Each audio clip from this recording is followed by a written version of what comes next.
In the quiet town of Villisca, Iowa, an ordinary summer night in 1912 became one of the most infamous unsolved murder cases in American history.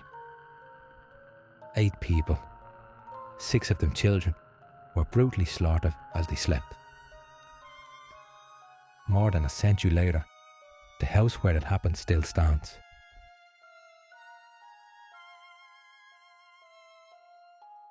Visitors say it was more than just a monument to tragedy. It's a place where the dead linger, where something sinister refuses to leave. Tonight, we journey into the true story of the Villisca axe murders and the haunting echoes that still reverberate inside those walls.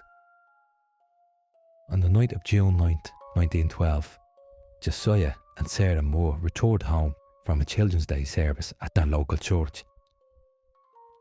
With them were their 4 children, Herman, Catherine, Boyd and Paul, and 2 young friends who were asked to spend the night, Lena and Ina Stillinger. The Moore house sat on a quiet street in Villisca, a farming town with just over 2,000 residents. That Sunday night, the family locked their doors, lit their kerosene lamps and went to bed. Nothing seemed out of the ordinary. But by the next morning, the house was a scene of unimaginable horror. Each of the 8 occupants had been murdered in their sleep, bludgeoned repeatedly with Josiah Moore's own axe. The force of the blows was so brutal that some of the victims were nearly unrecognisable. Josiah himself had suffered the most. Struck with the blade of the axe, unlike the others who were primarily hit with its blunt end. His wife Sarah was slain beside him in bed. In the children's rooms, the small bodies were found tucked under blood-soaked sheets, as though the killer had carefully covered them after the deed. Even the Stillinger sisters, just overnight guests, were not spared. 12-year-old Lena was found with signs of defensive wounds, suggesting she may have woken during the attack. Sheer violence was staggering. Blood sprayed across the walls and ceilings, and the entire family wiped out in the safety of their own home.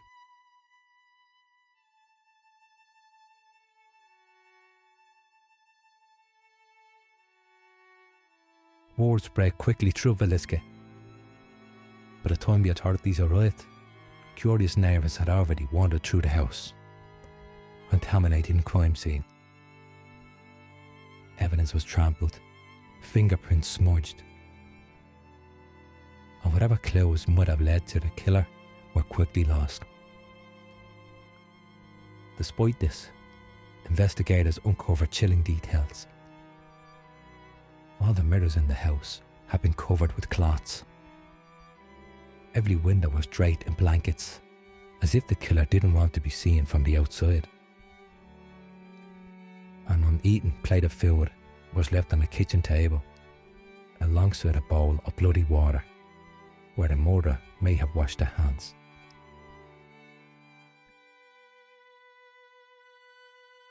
The brutality, the ritual-like staging, the sheer silence with which it was all carried out. Villisca was shaken to its core.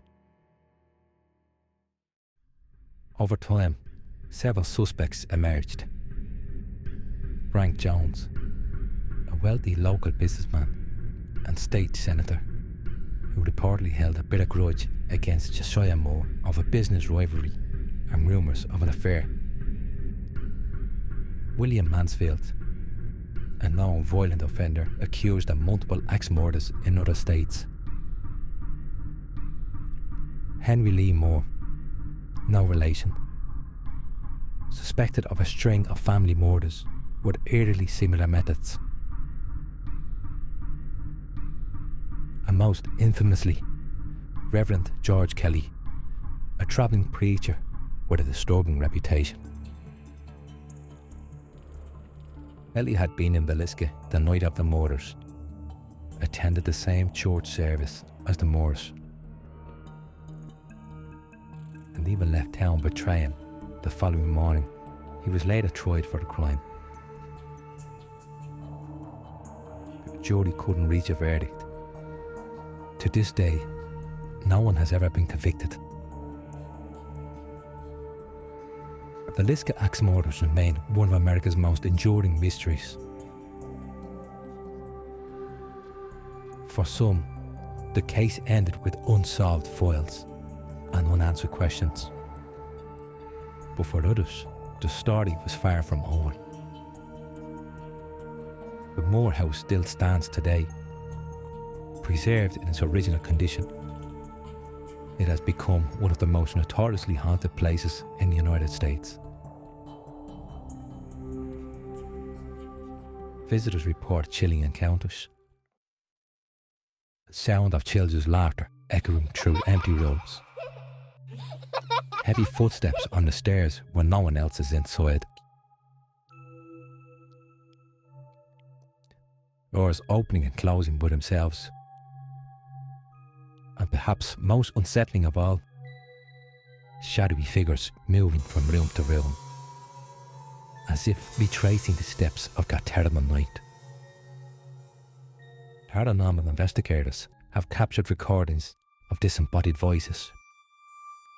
In one session, a young girl's whisper pleaded, "Don't let him in." Some guests say they feel sudden pressure on their chest while lying in the beds, as though reliving the final moments of the victims. Others have woken to see an axe lying at the foot of the bed, only for it to vanish when they blink. Skeptics argue it's the power of suggestion, that people see what they expect to see in a house with such a grim past. But believers insist the energy of that night never left Villisca. The Villisca axe murders are more than just a cold case. They're the story of lives stolen, a community shaken, and a house that refuses to forget. More than a century later, no answers have come.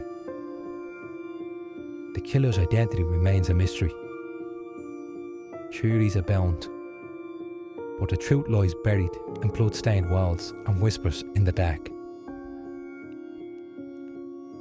If you step into the Moore House today, you may find it quiet, too quiet, until the floorboards creak.